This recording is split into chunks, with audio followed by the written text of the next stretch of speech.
ada ya, sudah sampai jam 10.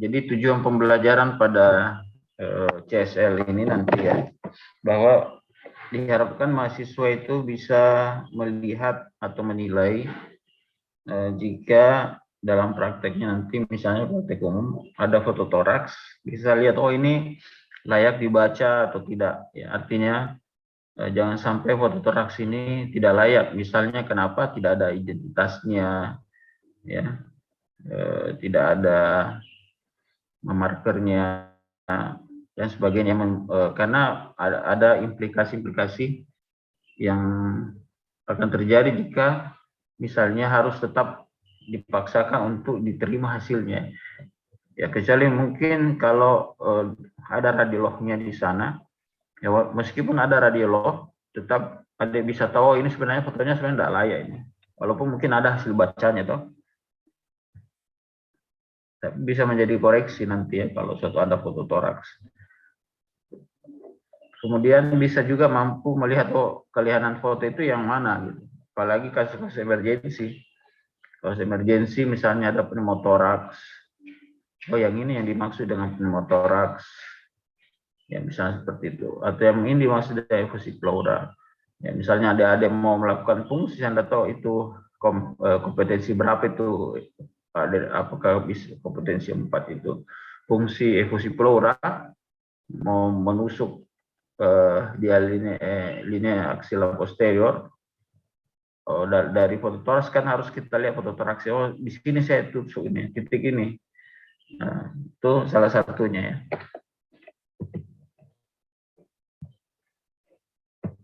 Ya.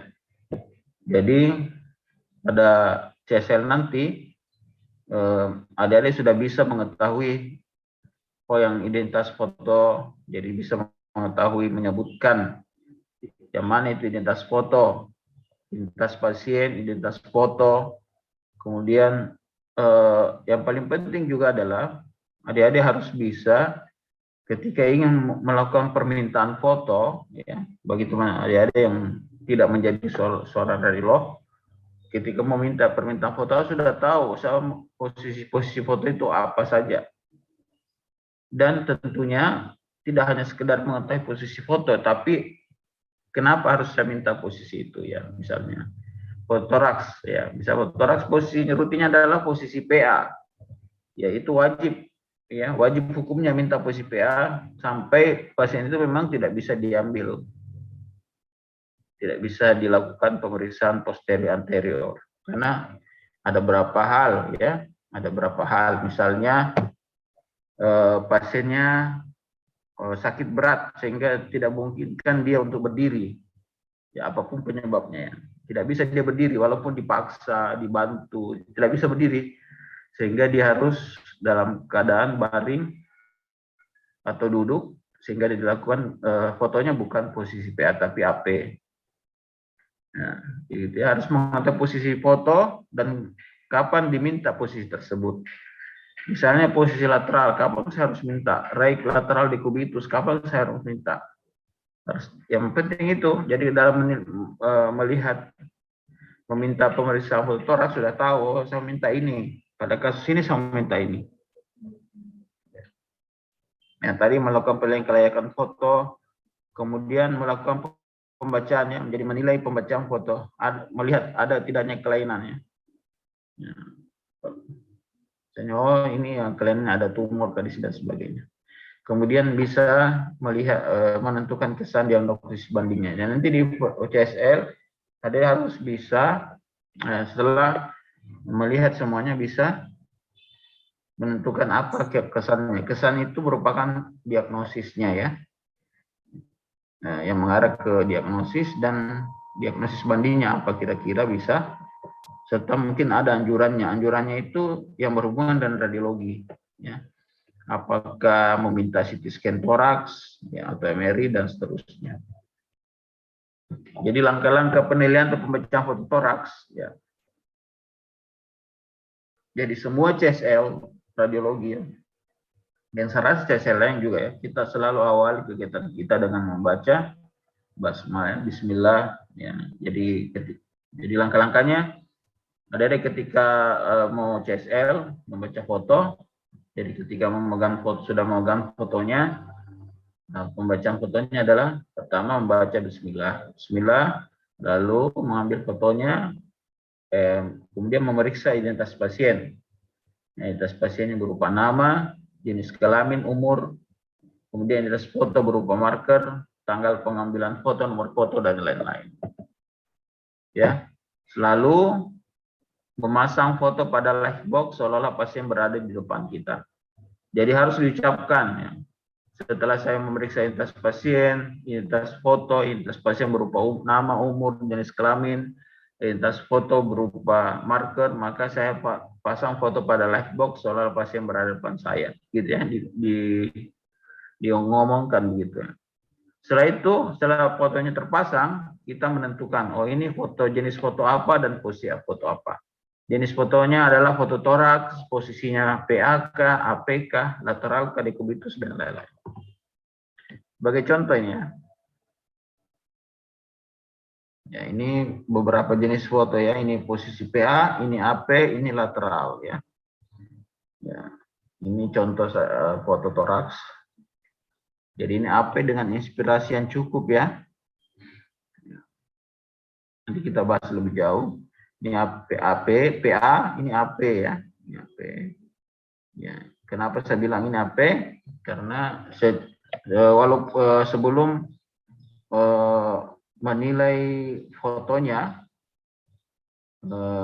membedakan P dan AP ya, di foto itu sendiri kita lihat saja ini pasiennya bagaimana. Ini banyak kabel-kabel ini di depannya keambil di fotonya, itu menandakan pasien ini tidak bisa bangun ya, tidak bisa berdiri. Ada selang infusnya, ada apa namanya nih, masker, selang oksigennya, ada kabel-kabel ya. Berarti ini pasiennya berbaring ya, AP. Nah, nanti kemudian baru kita menentukan, nanti kemudian kita menentukan secara foto apa bedanya foto PA dengan AP. Nah, ini tentunya ini lateral ya.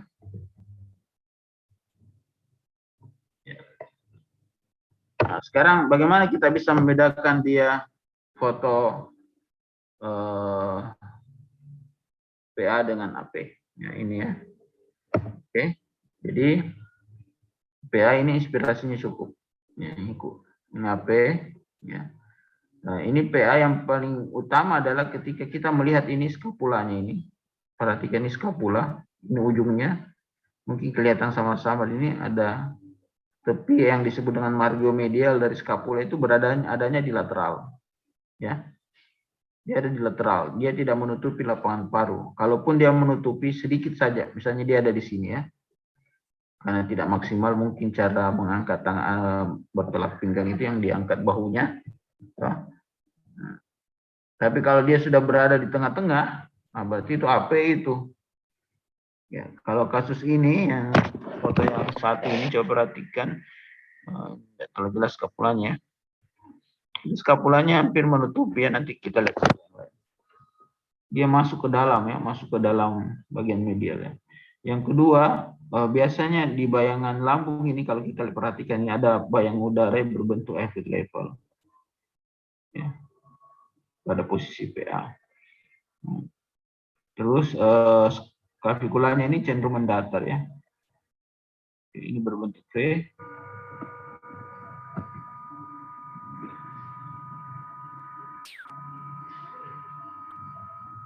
Oke. Ini lateral, pada lateral itu kemarin pada kardio ada retrokardiak clear space dan retrosternal tanpa dia pertama terpotong oleh bayangan jantung. Ya, jadi ini retrokardiak, ini retrosternal clear space, ini retrokardiak. Sudah jelaskan juga sempat kemarin pada vaskuler ya. Kemudian setelah itu kita menilai apakah foto ini layak, menilai kelayakan foto untuk dideskripsi ya. Apa itu? Yang pertama area foto. Menilai area foto. Area foto itu harus mencakup seluruh kafum toraks.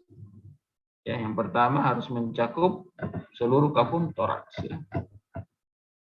Jadi, harus mencakup seluruh kafum toraks, yang mana itu mulai dari apex atau puncaknya ini, apexnya ini, apex kedua paru, ya, sampai terlihat kedua sinus costophrenikus.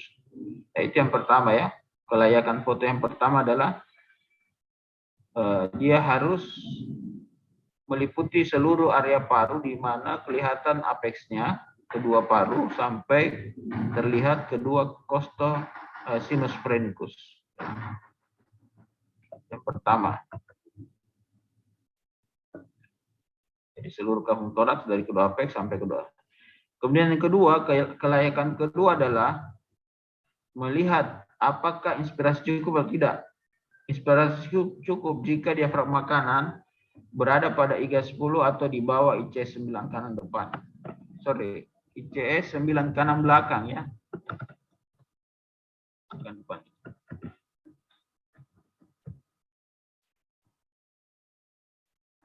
ICS 9 kanan belakang atau ICS 5, 6 kanan depan.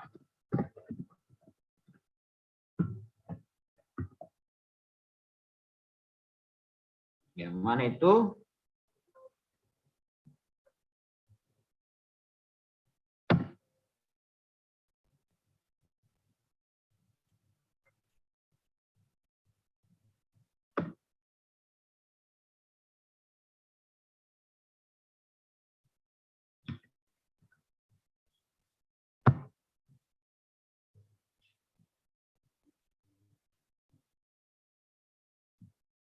Ya, yang mana itu ini ya. Ini C1, interkostal S1, ini 2, yang ini yang belakang, ini kostal belakang ini ya. Jadi jangan salah, ini adalah kostal 1, 2, 3, 4, 5, 6, 7, 8, 9. Ini kostalnya. Ya. Jadi saya dapat info bahwa ada koas BD, ada temanmu tidak tahu anatomi. Nah ini parah ini kalau enggak anatomi yang besar-besar ini kalian enggak tahu ya. Yang mana ini yang mana apa namanya? Anatomi dari fototoraks. Anatominya. Tulang-tulangnya harusnya tahu ini klavikula ya. Klavikula kanan, klavikula kiri, kosta 1, 2. Ini kosta yang belakang ya. Dari 1, 2, 3 sampai yang terlihat ini yang 10 ya, yang ada nomor 10. Yang kosta depannya ini ya. Perhatikan ini ada yang samar-samar. Ini kosta depan ya. Ya, yang intercostal space-nya ini ya, antara tulang yang IGA yang 1, kosta 1 dan kosta intercostal space. Ya, ini diafragma kanan, tuh. Ini diafragma kanan, diafragma kiri. Diafragma kanan lebih tinggi daripada diafragma kiri, tapi tidak boleh melebihi 2 cm. Jadi perbedaan ketinggian antara diafragma kanan dengan diafragma kiri itu tidak boleh melebihi 2 cm. Ya, ini jantung. Ya. Ya, kemudian ini kita lihat ada bayangan soft tissue ya. Jadi saya dapat informasi ada senior itu. Dia tidak tahu anatominya ini. Padahal yang anatomi yang besar-besar saya tidak tahu. Ya, ini soft tissue ini ya. Berarti ini perempuan ini ya. Ada soft tissue bayangan payudaranya ini ya. Kalau laki-laki tidak ada bayangan ini ya. Ya, jadi ini klavikula, ini scapula ya. Ini margomedial scapula. Margomedial ini scapula. Ini bayangan hitam ada trachea ya. Jadi saya sebutkan saja supaya kalian mengerti ini fototoraks. Jadi di bawah diafragma ini sudah merupakan rongga abdomen ya. Di sini ada hepar di sini. Soft tissue, bayangan soft tissue ya. Yang ini di sini hepar, di sini ada lambung. Lambung ada isinya udara. Jadi biasa kita dapati ada udara ya. Jadi bayangan lusen, radiolusen. Seperti di bayangan paru-paru ini radiolusen. Bayangan radiolusen. Di dalam lambung ada udara juga, itu radiolusen juga ya. Jadi udara di dalam organ itu radiolusen. Kalau dia sudah di luar organ, jadi kita sebutnya hiperradiolusen atau hiperlusen. Berarti dia udara bebas. Jadi suatu hal patologik ya. Ya, kita kembali, jadi menghitungnya ini ICS 1, ya, antara kosta 1, kosta 2, ICS 1, ICS 2, ICS 3, ICS 4, ICS 5, ICS 6, 7, 8, 9. Ya. Intercostal space. Jadi diafragmanya masih di bawah ICS 9. Kalau diafragmanya sudah ada di sini, berarti dia kurang inspirasi. Kalau dia sudah menutupi ICS 9, berarti dia kurang inspirasi. Ini diafragmanya menutupi ICS 9, berarti dia kurang inspirasi. Oke. Nah, untuk kosta depan, kalau bisa adik perhatikan secara seksama, ini ada kosta depannya ini. Ini kosta depan, jadi ini ICS 1 di sini, ICS 1 ini, ICS 2 ini, ICS 3, ICS 4, ICS 5, ICS 6 ya. Agak samar-samar memang ya. Jadi paling tidak inilah yang belakang saja, kan ini yang paling jelas, paling kentara kelihatan. Kemudian yang ketiga adalah melihat apakah foto toraks itu posisinya simetris atau tidak. Ya. Simetris itu dengan melihat korpus vertebra torakal itu berada di tengah-tengah dari sendi sternoclavicularis, ya, di mana ujung clavicula sisi medial sebelah kanan sejajar dengan ujung clavicula sisi medial sebelah kiri. Ya. Kita lihat. Jadi ini simetris ketika ini korpus tengah-tengah yang torakal, di mana kalau kita tarik garis dari ujung medial, ini clavicula kanan, ujung medialnya ini ditarik garis ke kiri itu tegak lurus dari garis ini. Itu adalah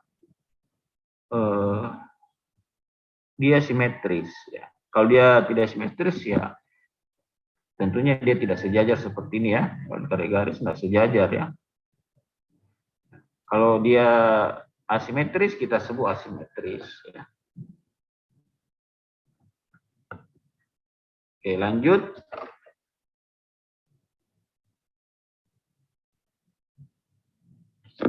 Kemudian yang keempat adalah melihat kondisi foto. Apakah cukup untuk suatu foto toraks ya? Jadi ingat ini, kondisi foto itu menentukan jenis fotonya. Ya. Makanya kita pada awal tadi kita menentukan ini jenis foto apa.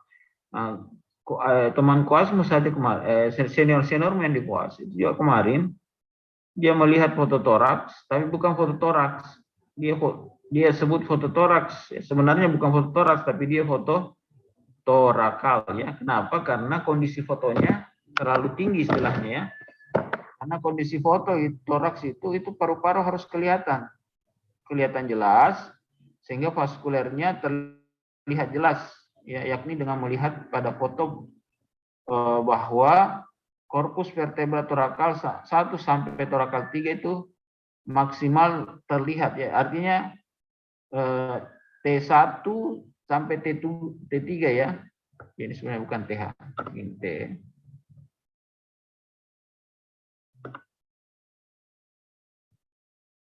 Ya. Melihat bahwa foto T1 sampai 3 itu terlihat jelas, atau sampai T4, maksimal di T4 terlihat jelas. Kalau dia terlihat sampai T3 enggak apa-apa. Kalau T4 juga kelihatan tidak apa-apa. Itu yang terlihat jelas. Tapi setelahnya itu T5 ke bawah itu terlihatnya samar-samar ya.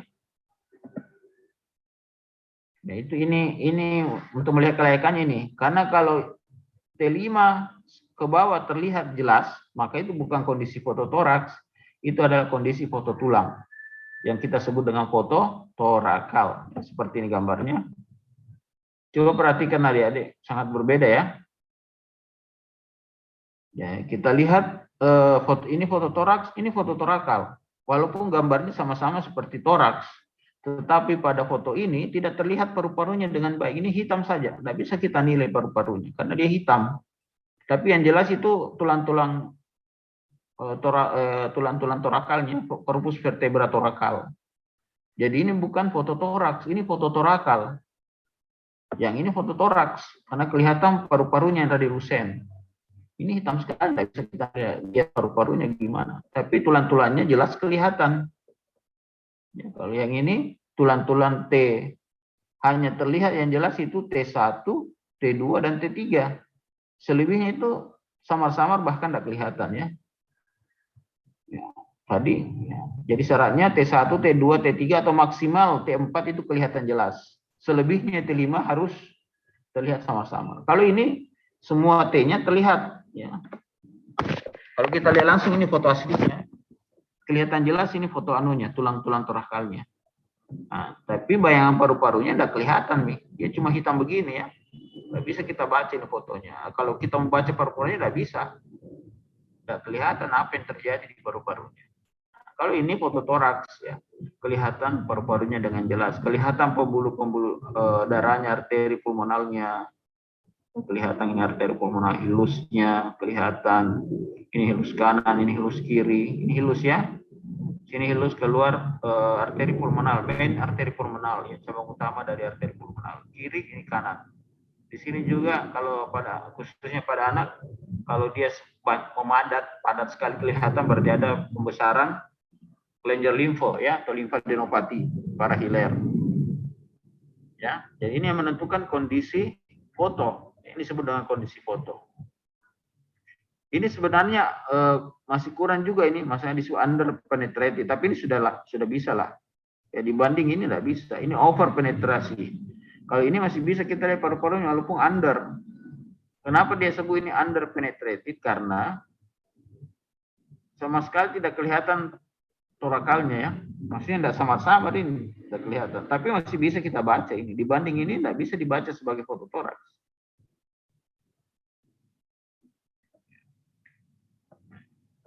Jadi foto toraks yang paling bagus sebenarnya seperti ini ya. Yang ini sama-sama kelihatan. Ini T1, T2, T3, T4 sedikit kelihatan, T5 sudah sama-sama. Ya, kalau tadi memang tidak kelihatan sama sekali ya, tapi ya sudah. Ini seperti ini bagus ya fotonya ya. Kondisi fotonya bagus. T1, T2, T3 kelihatan, T4 masih kelihatan. Ya. Yang lain sama-sama. Kalau memang yang tadi ini ya memang tidak kelihatan sama sekali anunya. Jadi memang makanya disebut under, tapi ini masih layak, masih bisa lah. Dibanding ini memang tidak bisa lagi disebut sebagai suatu foto toraks, tapi ini adalah foto torakal. Ingat itu Adik. Kapan diambil foto torakalnya? Kalau kita mau melihat menilai tulang belakang sini. Ya, seperti contoh pada kasus spondilitis tuberkulosis ya, kita mau melihat apakah terjadi destruksi pada tulang-tulang korpus vertebra. Mau lihat destruksi, apakah ada destruksi pada tulang-tulang ini? Nah, kita lihat, minta foto torakal, ya, misalnya pada kasus spondilitis. Mau lihat ada abses di sini, ya minta foto torakal, jangan minta foto toraks. Minta foto torakal, kita mau lihat tulang-tulangnya. Kalau minta foto toraks, ya kelihatan paru-paru, tidak kelihatan jelas foto torakalnya. Ini saya ulangi supaya tidak salah ya. Karena kemarin saya kasih ujian seniornya di koas, dia sebutnya sebagai foto toraks, padahal salah ya. Tapi jawabannya benar, dia tulis spondilitis. Nah, ini jawaban diagnosisnya benar ya, bahwa ada spondilitis, ada abses, ada destruksi, tapi dia bilang foto toraks. Salah ya, foto torakal. Ini foto toraks. Ya, ingat itu adik sekalian ya. Jadi dalam meminta suatu permintaan, ketika kita mau merujuk pasien untuk melihat meminta permintaan foto, harus tahu yang seperti ini, yang dasar-dasar ini, sangat dasar ini. Ya, jangan sampai kalian nanti ditertawakan oleh radiografer ya. Atau kayak dalam meminta itu asal-asalan ya. Dan itu itu terjadi ya. Pengalaman di rumah sakit, dokter dari tapi bukan alumni Unisme lah. Karena alumni Unisme kan masih jarang yang tersebar tuh di Kota Makassar. Alumni dari lain rumah sakit minta foto tidak sesuai dengan peruntukannya. Ya kurang tepat lah. Banyak yang begitu, tidak tahu anatomi, tidak tahu menyebut foto apa ini foto. Dia cuma tulis foto ekstremitas atas, tidak jelas apa dia minta. Foto apa ekstremitas atas banyak. Ada humerus, ada klavikula, ada apa namanya, ada lengan ya, foto lengan tuh atau antebrahi atau radius ulna, ada manus, ada wrist joint. elbow joint, shoulder joint, yang mana dia minta? Tidak jelas, karena tidak tahu, anatomi tidak tahu. Tidak, jadi itu ada terjadi ya, terjadi itu sekarang. Tidak tahu foto apa dia minta. Nanti kita tanya ulang, ini maunya apa dia mau lihat. Membuat diagnosa salah-salah. Pasien dengan jatuh dari ketinggian dari pohon. Kenapa ada diagnosis begitu? Ditulis diagnosis pasien jatuh dari pohon. Maksudnya ini dia bukan dokter, orang tahu itu, masyarakat umum tahu. Tadi jatuh dari pohon bukan diagnosis, bukan klinis namanya. Dan saya harap ada jangan seperti itu ya, alumni UNIS jangan begitu. Dia tahu apa dia minta. Ya, seperti ini contohnya. Mau lihat destruksi di torakal, curi ada gibus ya, ada gibus mungkin ada tonjolan di tulang belakang. Oh, mungkin ini. Tapi mintanya foto toraks, yang mana bisa? Kalau radiografernya atau dokter radiologinya tidak mau pusing, ya sudah sesuai permintaannya. Dikasih foto toraks, tidak kelihatan spondilitisnya.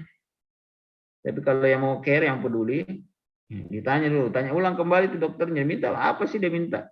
Di sini spondilitis, tapi mintanya foto toraks, tidak sesuai. Tanya ulang. Nah, banyak contoh-contohnya low back pain, nyeri punggung bawah, diminta foto pelvis, tidak salah kurang tepat, tapi kurang tepat ya. Karena biasanya low back pain itu di tulang punggung bawah, lumbosakral, foto lumbosakral misalnya, bukan foto pelvis. Ya, kecuali memang ada trauma di pelvis, ya bolehlah pelvis.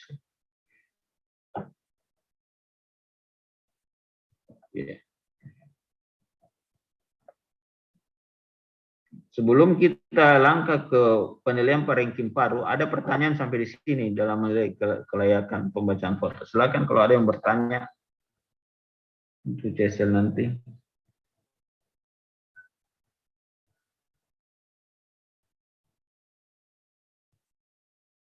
Ya, kalau tidak ada yang bertanya, kita lanjut. Ya, kita lanjut. Setelah menilai kelayakan foto, suatu foto itu layak untuk dideskripsi, kita kemudian masuk ke menilai paru-parunya ya, corakan bronkofaskulernya, ya. Apakah normal atau prominent? Prominent itu vaskulernya itu kelihatannya ramai, kasar, atau mungkin vaskularisasinya ya. Kalau kita mengarah ke edema paru, misalnya kita sebut vaskularisasi parunya meningkat. Kalau bronkofaskuler itu kita ya melihatnya pada kasus apa namanya itu bronkitis ya, kita sebut bronkofaskulernya prominent, bronkofaskulernya ramai kasar. Ya. Nah, tetap harus ada klinis. Jadi kalau adik-adik mau mengirim pasien untuk melakukan pemeriksaan fototoraks, maka itu klinis selalu harus dicantumkan ya. Klinisnya apa? Misalnya saya kirim pasien dengan bronkitis kronis, kirim bronkitis kronis, tapi jangan kirim foto bronkitis akut, karena bronkitis akut tidak kelihatan di foto toraks ya. Nanti bronkitis kronis baru kelihatan. Jangan sampai ada tulis pasien mohon pemeriksaan foto toraks posisi PA dengan klinis bronkitis akut. Ya, salah. Bronkitis akut tidak kelihatan di foto toraks, yang kelihatan ini bronkitis kronis. Ya. Contohnya seperti itu. Harus ada klinisnya. Kalaupun mungkin ragu-ragu apa diagnosisnya apa ini. Nah, tulis saja apa keluhannya pasien kan. Batuk, berlendir, ada darah atau hemoptu ya. Kemudian apa? Sesak, nyeri dada kiri, nyeri dada post trauma. Ya harus tulis begitu ya.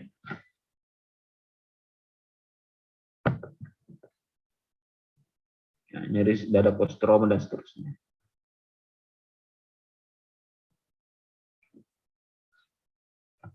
Seperti ini. Nah, ini contohnya ya. Ya. Jadi memang dikatakan bahwa di sini bronkitis kronis itu tidak bisa, sebenarnya dia tidak spesifik ya untuk diagnosis secara radiologis. Kenapa? Karena banyak banyak kondisi yang mirip. Jadi guru kami itu Prof. Bahtiar Rasak almarhum bahwa, atau Prof. Adnan ya, dia mengatakan bahwa fototoraks itu adalah everything like everything. Jadi ada beberapa gambaran yang mirip, sama gambarnya, tapi diagnosanya berbeda.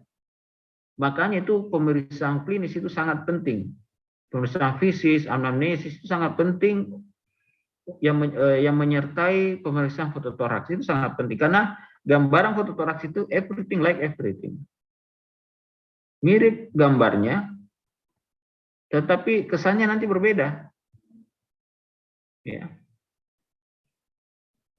Bahkan Dr. Franz Liadi mengatakan bahwa sebenarnya yang paling susah itu di antara pemeriksaan radiologi itu adalah fototoraks, karena biasanya tidak spesifik ya, seperti kasus bronkitis kronik.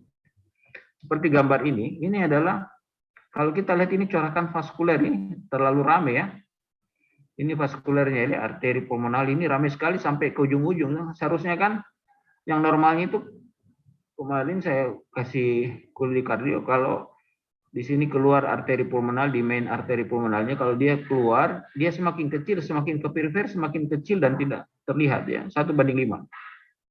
Kalau ini kelihatan jelas sekali ya. Nah, ini adalah aspek bronkitis memang ya, bronkitis. Nah, masalahnya kenapa disebut karena tidak non spesifik ya, karena ini diagnosis they are non spesifik. Karena orang normal juga bisa begini gambar fotonya. Ya. Terutama orang yang sudah tua. Terutama lagi anak, biasa juga pada anak muda, tapi anak mudanya itu misalnya dia sering merokok, sering bawa kendaraan bermotor tidak pakai masker misalnya, jadi sering terpapar debu. Ya.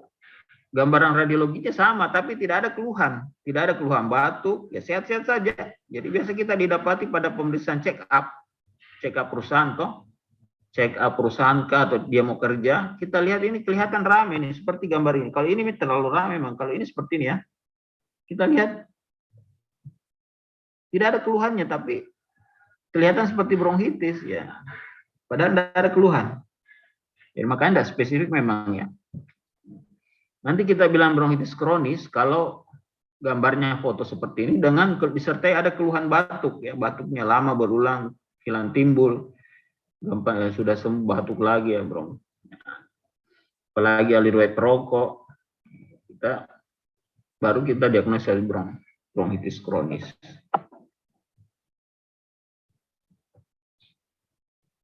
Ya. Kemudian kita melihat kembali bagaimana kondisi atau kelainan parenkim paru ya. Kelainan parenkim paru yang kita lihat apakah ada bercak-bercak, infiltrat.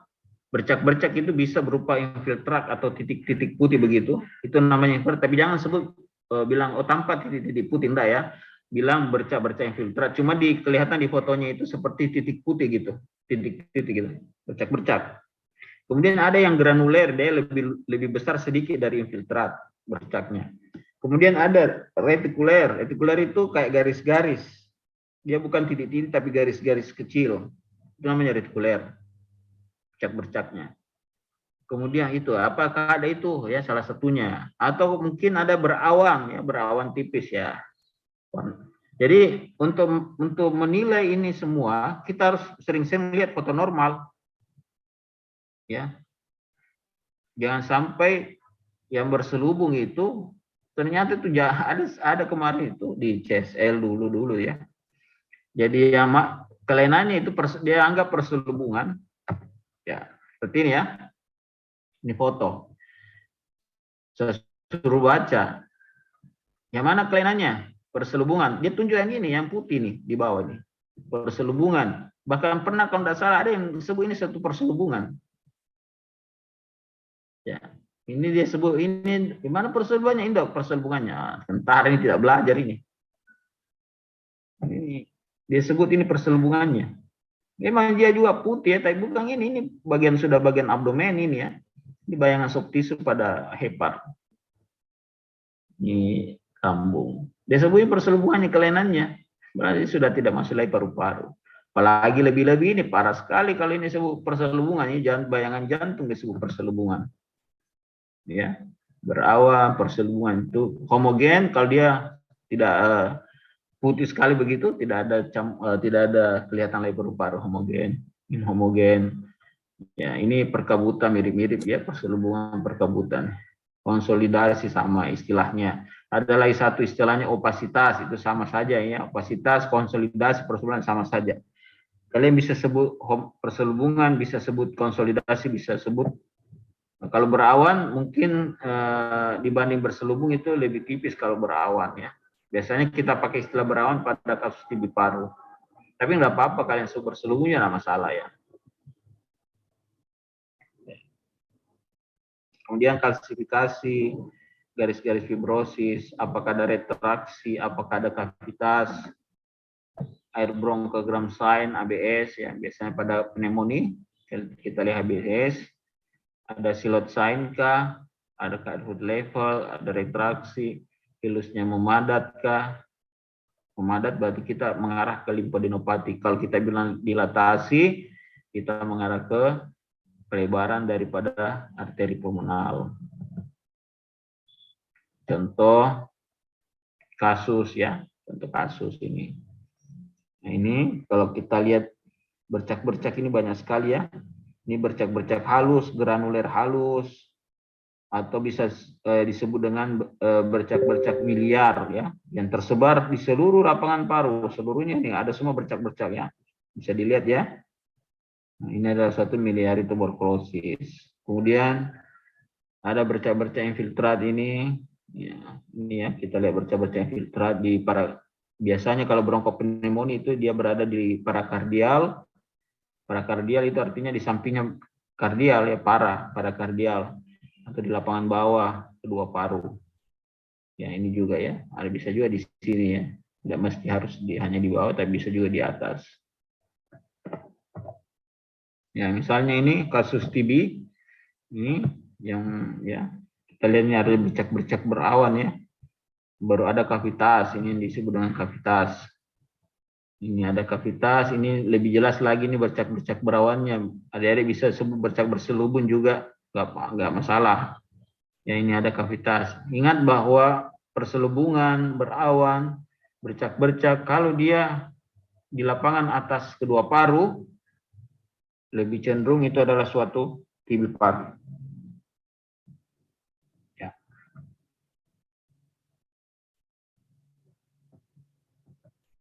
Ya, itu adalah TB spesifik. Kalau dari bawah biasanya non spesifik, yang kita sebut dengan bronkopneumonia, pneumonia ya. Cuma memang tidak 100% ya, 80% ke atas saja, 80-90. Tapi kalau tidak mesti ya harus TB paru itu di atas. Ada sekitar kurang lebih 20% TB paru itu kelihatannya ada di sini, di tengah atau di bawah. Ya, ini kemudian ini kita lihat ini ada garis-garis fibrotik ya. Garis fibrotik. Berarti ini sudah lama ini orang TB-nya post primer TBC ya. Biasanya pada orang dewasa dia post primary TBC ya. Ini adalah kalau perhatikan ini garis fibrosis ya, ini klasifikasi ya, lebih putih ini klasifikasi, bintik-bintik klasifikasi. Ini garis fibrosis. Bagaimana kita membedakan dengan arteri pulmonal? Arteri kalau garis fibrosis tidak ada cabang-cabangnya. Ini tidak bercabang-cabang. Ya. Seperti ini garis fibrosis. Kalau dia ada cabang-cabangnya bukan garis fibrosis, itu arteri pulmonal itu. Coba perhatikan ini garis saja ini garis, tidak ada cabang-cabangnya, tidak bercabang-cabang ya. Kalau ini kita lihat ini ada seperti garis tapi dia ada cabang-cabangnya, berarti dia arteri pulmonal ya. Oke. Nah, kemudian ada istilah silot sign. Silot sign itu untuk menentukan posisi lesi. Apakah lesinya itu berada di depan atau berada di belakang ya. Jadi kalau kita lihat yang garis hijau ada batas, jadi ini bayangan jantung sebelah kiri, kelihatan ada garis hitam itu berarti ada batas antara lesinya yang warna putih ini yang perselubungan dengan bayangan jantung kiri, ada batasnya yang menandakan bahwa silot sign-nya negatif. Bukan silot sign ya. Kalau silot sign itu tidak ada. Seperti ini silot sign-nya positif atau silot sign. Jadi silot sign positif itu disebut dengan silot sign. Silot sign negatif berarti bukan silot sign ya. Ini tidak ada batasnya ya. Seperti ini ada batasnya. Berarti ini letaknya di depan sejajar dengan jantung ini, jantung kanan. Ini letaknya di belakangnya jantung kiri. Kalau ada bronkogram sign kelihatan nih ya. Jadi bronkus dan cabang-cabangnya ya. Di bronkus jadi ya ini juga pernah ditanya beda temanmu. Dia tidak tahu yang mana itu bronkus. Jadi trachea itu, ini trachea yang warna hitam. Kenapa dia hitam? Karena trachea isinya udara. Ya, trachea itu terbagi nanti di karina. Karina itu percabangannya disebut karina. Terbagi menjadi bronkus kanan dan bronkus kiri. Bronkus kanan, bronkus kiri ya. Nah, ini trachea terbagi atas bronkus kanan dan bronkus kiri. Ini bronkus kiri. Main bronkus kiri. Bronkus utama kiri, bronkus utama kanan. Main bronkus kiri. Kemudian bronkus nanti akan bercabang-cabang lagi ya. Ini. Ya, ini cabang-cabang dari bronkus utama tadi udah bercabang-cabang lagi. Ini kelihatan yang seharusnya tidak terlihat. Dia kelihatan karena ada sumbatan, ada pus di dalam ujungnya ini. Sehingga dia kelihatan. Ada puska, pokoknya ada cairan ya. Ada tersumbat di sini. Jadi kelihatan dia punya bronchus yang seharusnya pada normal tidak kelihatan ya. Itu namanya silot sign. Seperti ini kasusnya, ini abes kelihatannya. Ini abesnya kelihatan. Ya. Kemudian ini ada limfadenopati, coba perhatikan ya. Jadi ini kalau jadi makanya itu identitas pasien sangat berfungsi untuk sangat berguna ya. Kita tahu ini identitas pasiennya ya. Kalau anak-anak, kalau kita lihat ini menebal ini hilus kirinya sangat tebal, memadat, bukan dilatasi tapi dia memadat. Ini anak-anak. Anak-anak itu kan tidak ada CHF toh. Tidak ada edema paru kardiogenik ya. Mungkin ada tapi jarang sekali ya, kasus-kasusnya siapa itu yang di luar negeri. Ya ini edema, ini adalah pembesaran hilus kiri, pemadatan ya. Jadi dia adalah adenopati ya, atau limfadenopati. Ini pada kasus primary TBC. Ya ini pada foto lateralnya kita lihat hilar adenopati. Ya, kemudian ini kasus abses paru ya. Jadi kita lihat ada suatu kavitas berdinding tebal dengan fluid level di dalamnya. Ini fluid level ya. Ini levelnya, ini fluid, ini yang putih, ini fluidnya, cairan. Ini udara di atas, ini fluid level. Harusnya situ isinya biasa kan nana toh. Jadi nananya itu di bawah sini. Ini fluid level. Jadi kavitas berdinding tebal dengan fluid level pada lapangan paru kiri, lapangan bawah paru kiri. Nah, ini ada nodul. Ya, kalau kita hanya lihat satu nodul, biasanya kita sebut dengan nodul observasi nodul pada paru. Kita tidak tahu ini apa ini nodulnya. Kalau begini bisa saja ini ronspneumonia, bisa juga tumor paru, bisa juga metastasis. Makanya biasa teman sejauh dari penyakit dalam itu disebut observasi nodul. Untuk memastikan ini nodul apa, kita usulkan pemeriksaan CT scan. Ya, atau selain diusulkan pemeriksaan CT scan toraks, kita juga cari tahu ini jangan sampai memang ini metastasis. Untuk menyingkirkan kita cari tahu juga ini ada riwayat penyakit apa sebelumnya, kita cari baik. Misalnya perempuan tidak ada jika benjolan pada payudaranya atau mama misalnya, atau kolon atau ya kita tanya, kita telusuri primernya itu dari mana. Tapi kalau bayangannya seperti begini, yang sebelah foto ini banyak sekali nodul-nodul, ini hampir bisa dipastikan ini adalah metastasis tumor ke paru. Tinggal mau cari ini primernya, asalnya dari mana. Ada memang sebenarnya sudah ada primernya sebelumnya, terus mau melihat apakah ini sudah metastasis jauh namanya. Ya, misalnya tumor kolon kah, atau breast cancer, apakah sudah metastasis jauh? Karena kalau sudah ada metastasis jauh, penanganannya tentunya berbeda kalau belum terjadi metastasis. Ya, karena biasanya kalau sudah metastasis, biasanya sudah tidak berguna lagi untuk dioperasi. Ya, tidak ada gunanya lagi dioperasi kalau sudah metastasis jauh, tinggal diobati dengan kemoterapi atau radioterapi. Tapi kalau belum metastasis jauh, maka masih bisa dioperasi. Jadi bisa menentukan grade-nya toh. Grade-nya, grade, staging-nya ya. Jadi kalau banyak bulat-bulat begini, sudah nih, sangat mungkin ini. Jadi langsung diagnosisnya kesannya adalah nodul metastasis tumor ke paru. Ya. Ya. Kemudian kita nilai kafum toraks. Ya, kafum toraks itu bukan lagi kita yang tadi itu paru-parunya yang barusan kita bahas itu kita nilai paru-paru. Sekarang kita nilai kafum toraksnya selain paru-paru yang ada dalam kafum toraks. Apa itu? Organ mediastinum, trachea dan jantung. Apakah tracheanya deviasi? Jadi kalau ada perselubungan, apakah kita lihat juga apakah tracheanya deviasi atau jantungnya shift berpindah? Ya. Jadi kan untuk menentukan oh ini pneumonia, ini tumor paru besar atau efusi pleura atau atelektasis. Ya. Kita lihat. Kemudian apalagi sinusnya kita nilai, apakah tumpul, berselubung, diafragmanya apakah ada elevasi, ada retraksi, ada hernia, ada bulging. Ya, contohnya ini. Jadi selain kita lihat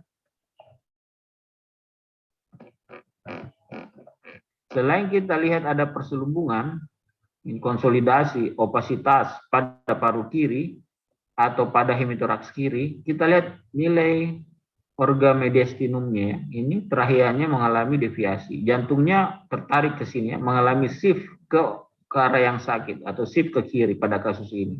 Tidak kelihatan jantung di sini, berarti jantungnya tertarik ke sini. Nah, berarti ini adalah suatu atelektasis, ya, mengalami herniasi atau shift organ mediastinum, ya, berarti dia mengalami terjadi atelektasis, ya, seperti ini. Ini kalau ini tertarik, ini terdorong, ya. Masalahnya ini bukan di sini, tapi di sini masalahnya. Ini adalah bayangan hiperlusen, hiperradiolusen avaskuler. Jadi tidak ada vaskuler, avaskuler. Karena ada juga itu hiperlusen, tapi kelihatan vaskuler. Hiperlusen vaskuler, ya, pada kasus emfisema. Kali ini ada hiperlusen atau hiperradiolusen avaskuler. Ya, ini dia tidak menarik, tapi dia mendorong. Jadi, tapi kita dalam penyebutan CSL jangan bilang menarik, jangan bilang tertarik, jangan bilang mendorong, ya, bilang shift, ya. Ini saya hanya bahasakan supaya kalian mengerti. Jadi terjadi shift organ mediastinal ke kontralateral. Kalau ini ke arah yang sakit, ya, shift ke arah yang sakit ini dia kontra, dia tracheanya terdorong ke sana, ya, jantungnya juga terdorong ke sana, ke sini, ke kanan, ke kiri, ke kiri. Ini ada bayangan hiperlusen atau hiperradiolusen avaskuler dengan kolaps paru-paru, paru-parunya kolaps ini, ya, ini ada namanya pleural white line. Nah, ini kolaps paru dengan pleural white line. Kemudian dia menyebabkan organ mediastinum dalam hal ini trachea dan jantung shift ke kiri, ya, shift ke kiri, ya, dia terdorong ke sini. Ini saat tertarik ini terdorong, ya. Ya, itu dalam penilaian. Nah, sinusnya kita nilai ini. Sinus kanannya bukan hanya tumpul ini, ya, ini yang tanda panah, bukan hanya tumpul tapi sudah berselubung, ya, menandakan ada efusi pleura kanan. Ya. Nah, ini namanya elevasi diafragma nih. Ya, tadi saya bilang di awal bahwa diafragma kanan dengan diafragma kiri tidak bisa, diafragma kanan itu lebih tinggi dari diafragma kiri, tapi tidak boleh melebihi dari 2 cm. Kalau dia lebih dari 2 cm seperti pada kasus ini sangat lebih ya. Di sini kirinya, sini kanannya, jauh sekali ya. Berarti dia mengalami yang disebut dengan elevasi. Elevasi diafragma kanan ini bisa macam-macam penyebabnya. Bisa karena hernia diafragmatika, paralisis, bisa karena paralisis nervus phrenicus biasa pada orang tua atau kasus trauma. Ya, bisa karena pembesaran hepar, ya, proses intrahepatik namanya di sini, sehingga ini elevasi. Ya. Ya, kalau ini terjadi hernia diafragmatika ya. Ini bayangan usus ini ada di dalam rongga toraks ya. Lub-lub usus ada di dalam rongga toraks. Ini yang bulat-bulat hitam ini usus, ini lambung kayaknya ini. Kalau ini jelas ini lub usus ya. Jadi ini bukan lesi-lesi usen ini ya, ini lub-lub usus. Ini adalah hernia diafragmatika. Masalah diamorgak nih dengan Bordeaux, kita harus lihat foto lateralnya ya. 9 adalah menilai jantung ya. Jadi tetap dalam respirasi tetap kita harus baca jantungnya ya. Pada menilai foto respirasi. Bagaimana jantungnya, besar enggak? Jadi kita melihat saja, oh ini besar. Dengan cara apa? Ya hitung CTR-nya. Seperti yang saya ajarkan kemarin di kardiovaskuler. Bagaimana cara menghitung CTR atau CI, cardiac thoracic ratio, atau CI, cardiac index. Dengan syarat fotonya PA dan inspirasi yang cukup. Kemudian menilai soft tissue di sekitar kahum toraks. Ya, jadi soft tissue-nya lagi dinilai. Apakah ada soft tissue itu massa ya? Apakah ada lesi-lesi lusen ya, yang isinya artinya udara isinya ya, pada kasus emfisema subkutis ya. Jadi kita nilai lagi di sekitar toraks ini di sekitar sini.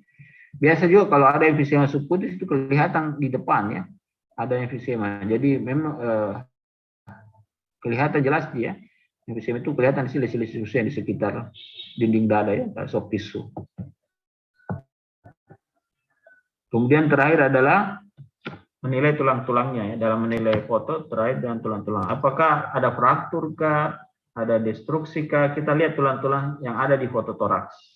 Klavikulanya, kostanya, korpus palatal yang kelihatan. Ya kita nilai apakah ada fraktur. Kalau ada fraktur kita sebut. Biasanya itu fraktur lama ya. Yang kita temukan itu fraktur lama. Jadi seperti di klavikula ya, warna banyak biasa pasien tidak operasi kok. Fraktur lama tidak dioperasi, dia biarkan. Misalnya pasien bisa beraktivitas tanpa dioperasi itu fraktur klavikula. Cuma memang dia ada sedikit daerah lain gitu. Tapi dia biarkan. Nah, itu biasa kita temukan di foto toraks. Atau mungkin dia pernah operasi, kita lihat itu ada fraktur, ya, fraktur lama di klavikula kah, di kosta kah. Apalagi kosta belakang itu biasanya dibiarkan biasanya kalau dia tidak mengganggu. Dan nilai tulang-tulangnya apakah ada fraktur. Lalu langkah terakhir adalah menilai apa kelainannya yang kita lihat dari foto. Mulai dari yang pertama kita nilai apa di parenkim parunya bagaimana, corakan vaskulernya bagaimana. Tergantung ke arah mana kita diagnosisnya. Ada bercak-bercak, nah, mungkin mengarah ke bronkopneumonia. Ada perselubungan berawan di lapangan atas, ada kavitas, berarti kesannya TB paru aktif atau TB paru lama aktif ya. Sekarang itu konsensus WHO mengatakan kita hanya menilai TB paru aktif lesi luas atau lesi minimal. Ya, kalau ada yang disebut sebagai TB paru lama aktif sudah dibenarkan ya. Kalau misalnya ada abses paru, yang kita lihat tadi ada kavitas dengan fluid level berdinding tebal dengan fluid level di dalamnya pada lapangan paru kiri ya. Kita sebut ini abses paru kiri, untuk kesannya seperti itu. Ada bercak-bercak miliar yang kayak tadi yang tersebar di seluruh lapangan paru. Oh, kesannya adalah TB miliar. Ada bercak-bercak infiltrat bercak-bercak atau granuler atau retikuler di parakardial kedua paru atau lapangan bawah kedua paru. Oh, kesannya adalah bronkopneumonia. Corakan bronkovaskulernya prominent kasar. Pasiennya datang dengan batuk-batuk, riwayat merokok, batuknya sudah lama hilang timbul. Itu dari anamnesisnya toh.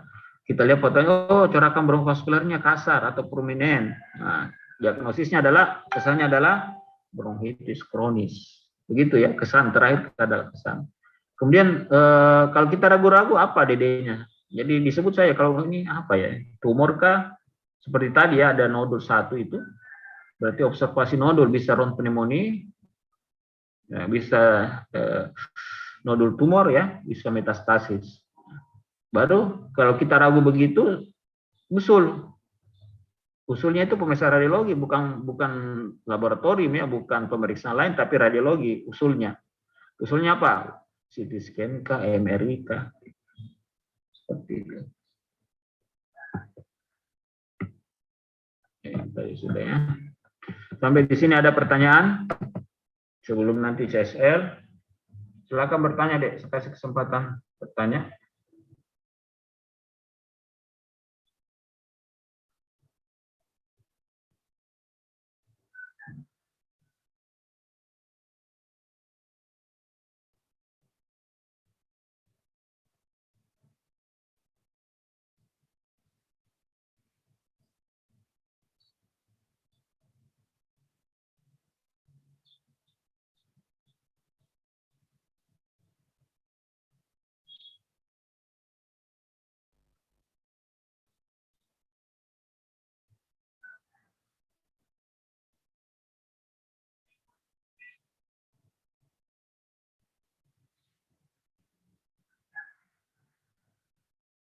Ayo, kalau tidak bertanya berarti adik-adik sudah paham nanti dalam CSL ya. Bisa adik-adik lihat juga video saya yang sudah saya bikin tentang penilaian kontrasi respirasi dan kardiovaskuler juga ada.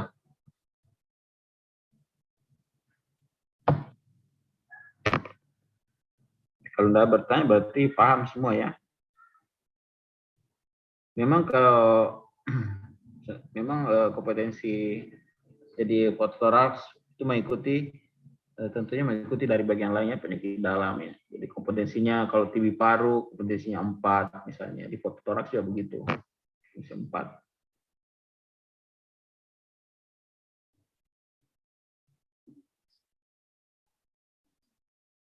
Saya kasih 5 menit kesempatan bertanya.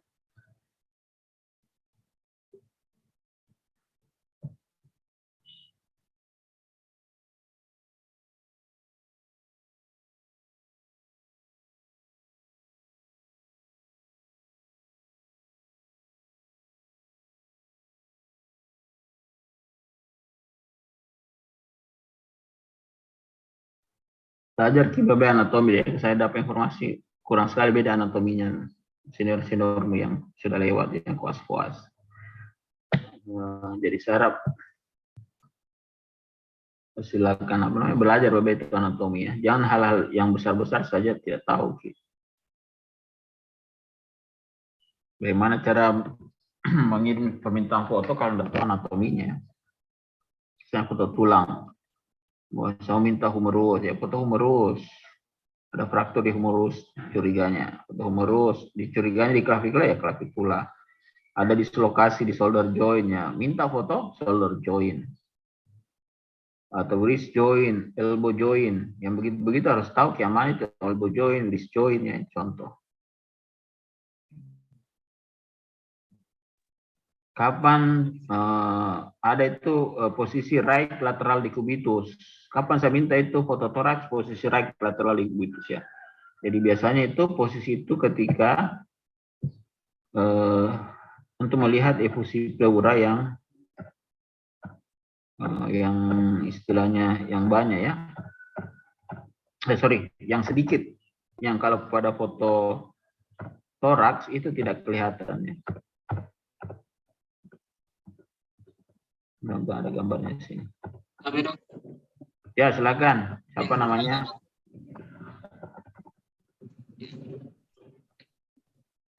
Ya, silakan deh. Izin bertanya, bagaimana cara membedakan bercak infiltrat dan bercak granuler, Dok Tabe?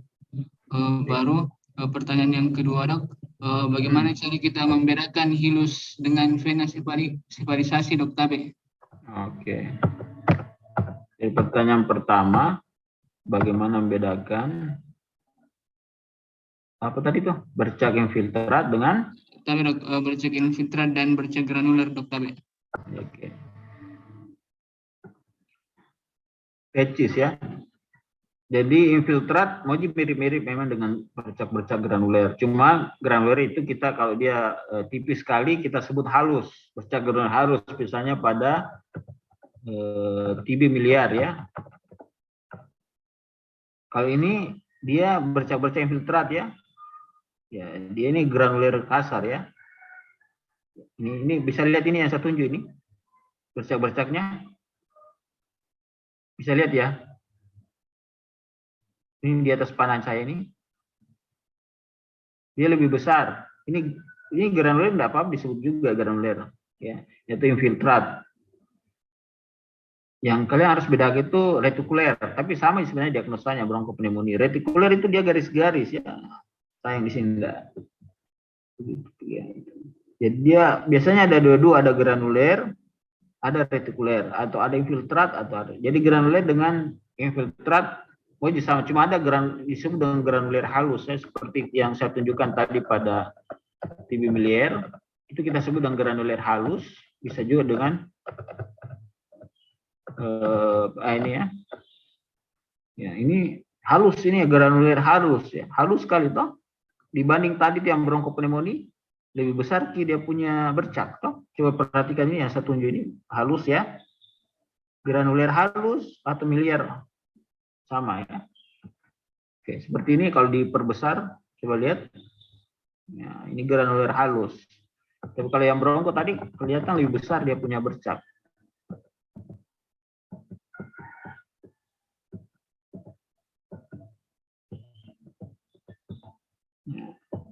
Ya ini ya, lebih besar kita bercak-bercaknya kan.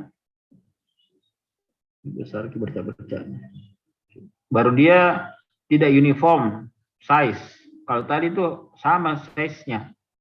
Uniform size. Ini ada yang besar sekali ini, ada yang kecil-kecil, ya seperti itu. Jadi intinya bahwa kalau kalian lihat bercak-bercak, bintik-bintik, mau granuler kah, mau infiltrat, berarti dia mengarah ke bronkopneumonia. Kalau dia halus, dia mengarah ke, dan dia banyak miliar ya. Ada juga yang bercak-bercak granuler itu mengarah ke edema paru. Pada kasus HMD, granuler, tapi dia HMD, kasus HMD, ada tadi kasusnya itu. Helimembran disease, dia bukan bronkopneumonia, tapi dia edema paru interstisial. Nah, itu makanya tadi saya bilang everything like everything. Ya. Gambarnya mirip atau bahkan sama, tapi kesannya berbeda. Ada tadi HMD, memang ada gambar di sini.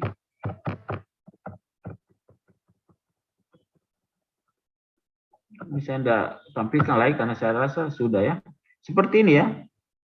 Coba kita lihat, perhatikan, ini juga bercak-bercak. Kita sebut sebagai bercak-bercak infiltrat juga ini. Ada bisa lihat saya tunjuk, tapi di sini diagnosanya bukan bronkopneumonia. Tapi dia adalah edema paru interstisial atau alveolar ya, bisa juga alveolar. Diffuse alveolar infiltrat pulmonary udem. Ya. Bukan toh, bukan pneumonia, tapi dia edema paru. Nah, itulah pentingnya pemeriksaan fisis, anamnesis, fisis, ya, klinisnya. Ya. Walaupun memang tidak bisa dipukuli, bisa juga ini pasien dua diagnosisnya ya. Artinya ada edema parunya, ada TOMI BP-nya, bronkopneumonia, ya itu susah dibedakan.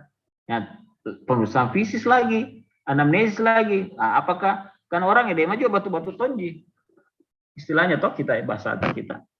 Tapi kalau dia batuknya lama atau mungkin ya, karena ada orang edema paru dia baring terus toh, karena edema paru sesak napas baring, artinya lama baring sehingga timbul pneumonia, pneumobaringan namanya biasa istilahnya kita. Dia baring lama, timbullah pneumonia. Coba perhatikan ini bercak-bercak juga, tapi dia punya diagnosa edema paru, bukan bronkopneumonia. Itulah makanya harus ya, seperti ini kan kita lihat, kalau kita lihat saksam ini ada bercak-bercak ya. Tapi di bercak-bercak itu oleh karena ada cairan yang mengisi eflorus itu ya. Ya seperti ini. Edema paru tapi bukan bronkopneumonia. Kelihatan ini bercak-bercak ini kelihatan ya. Nah, ini apa tadi kau tanyakan satu itu? Sefalisasi dengan apa tadi? Kami dok, cara bedakan hilus dengan Nah, venosilis tadi. cara membedakan apa? Hilus dengan? Kami dok, hilus dengan venosepalisasi dok tadi. Nah, jadi begini, ini hilus ini hilus kanan yang lebar ini. Nah, sekarang lagi-lagi anamnesis apa? Dia datang dengan sesak, bukan dengan batuk ya. Lagian juga kalau dia infeksi tidak terlihat, ini sefalisasi nih nomor 1, nomor 2, nomor 3.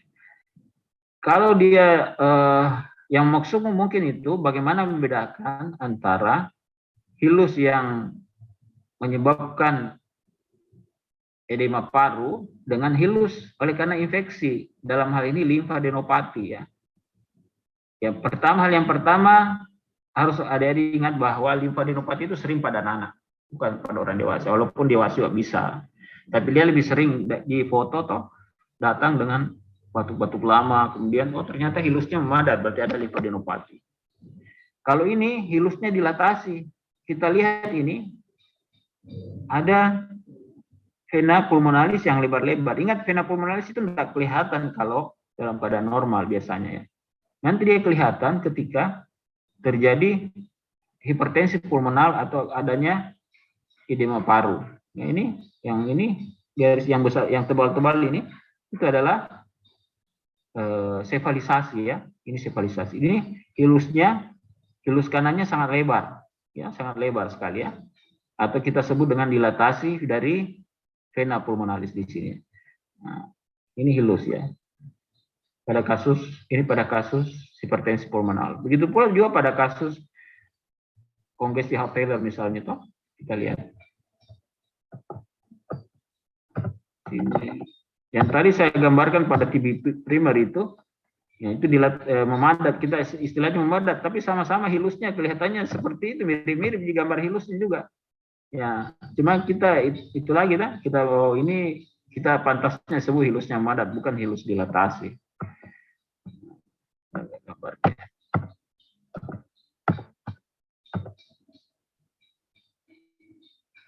Ya seperti ini toh, kita lihat ini bukan hilus dilatasi ini.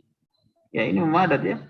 Jadi ini ada limfadenopati pada kasus infektif bronkiektasis ya. Ini.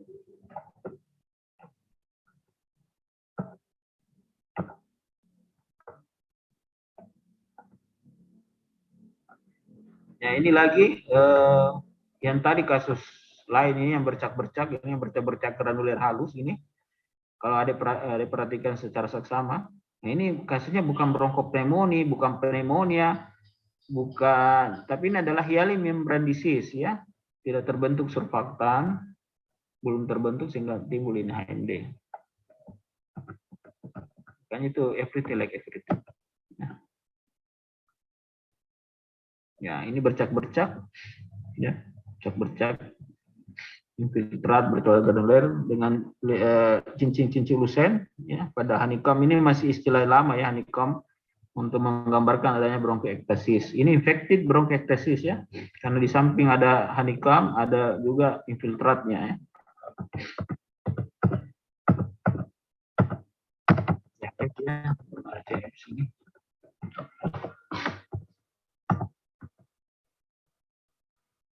Nah ini pada kasus silikosis ya. Ini kita lihat adanya hilus yang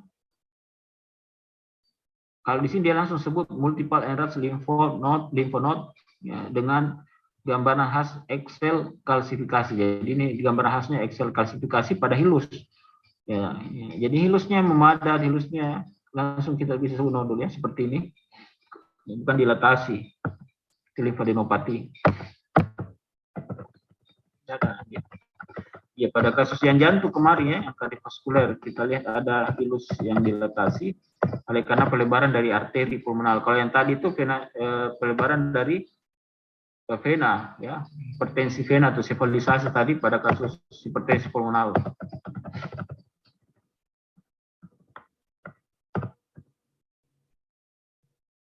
Ya, ini edema paru ya. Nah, ini edema paru. Sini kita lihat di hilusnya ini perihilar konsol ini perkabutan yang dimaksud perihilar konsolidasi ini perkabutan ini yang berbentuk ini berbentuk batuin, ini butterfly mungkin ya.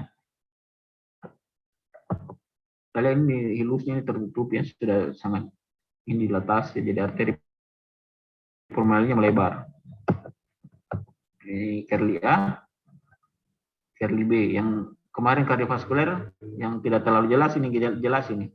Ini Kerli B, garis horizontal. Ini Kerli A yang apa namanya, oblik ya, longitudinal. Ini Kerli A, menandakan adanya edema interstisial, edema paru interstisial. Kita lihat ini hilusnya ini dilatasi ya.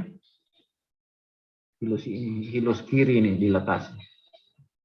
Kan hilus harusnya dia ya kecil begini, tidak terlalu kelihatan toh, kalau tidak ada apa-apa. Ini kita ukur ini berapa mili. Kalau dia 16, dia lebih dari 16, 17 ke atas, maka dia kita sebut dilatasi main arteri pulmonal. Ya, saya kira itu. Ada yang lain? Bagaimana? Siapa tadi bertanya? Siapa namanya? Bagaimana, Dek? Tapi dok, jadi secara gampang untuk membedakannya dok, dari misalnya hilus lebih terang warnanya dok daripada sensibilisasi dok, tapi Apa? Hilus lebih terang warnanya dari apa? Dari sensibilisasi maksudnya dok, lebih kentara dok kalau hilus. Sefalisasi itu yang gambar tadi deh, yang mana tadi tuh? Yang dimaksud sefalisasi itu yang lebar-lebar venanya. Nah, tadi dia gambarnya. Jadi bukan istilah sefalisasi itu hilus ya. Mana tadi itu ya?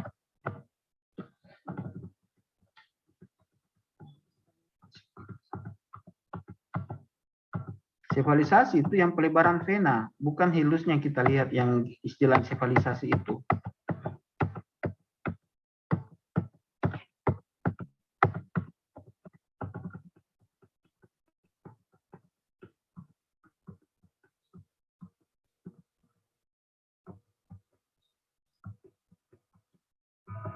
Kemana tadi gambar?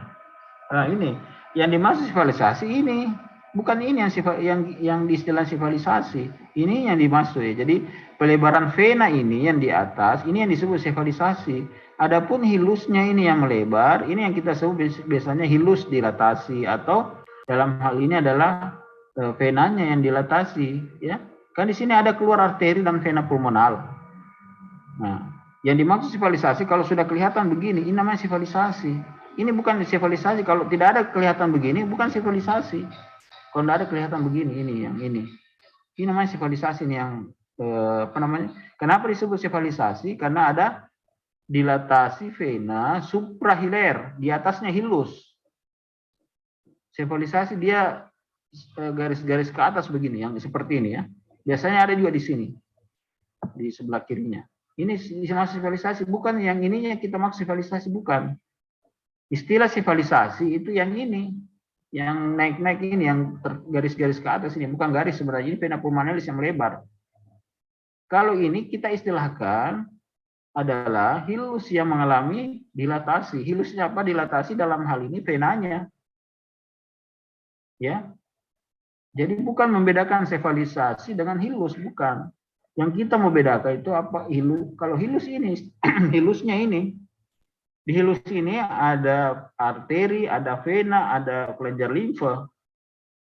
Nah, sekarang kita mau tahu ini apa ini? Kasus apa? Apakah limfadenopatika atau pelebaran arteri pulmonalis atau vena pulmonalis?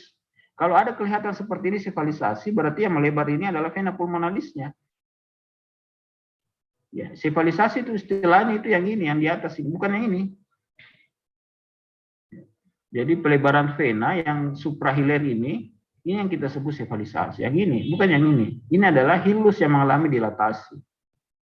Ya. Kita sebut dilatasi karena ini kelihatan seperti ini venanya. Kalau tidak kelihatan begini, hanya begini saja ya mungkin limfadenopati, bukan pelebaran vena.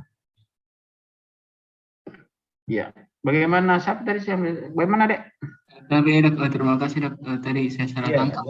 jadi bukan sefalisasi, bukan istilah sefalisasi di sini. Sefalisasi itu istilah yang ini.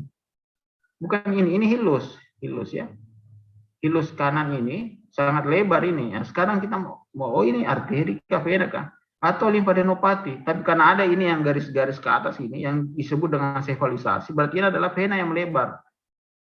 Ya, karena ya, di sini ada keluar arteri, ada keluar vena. Ya, di sini juga ada kelenjar limfa. Kalau pada kasus infeksi, kita lihat juga begini penampakannya juga ya, walaupun tidak besar begini, ada yang besar, ada yang kecil, tergantung ya. Nah, di sini kan kalau dia proses infeksi, maka kita sebut sebagai hilus yang memadat.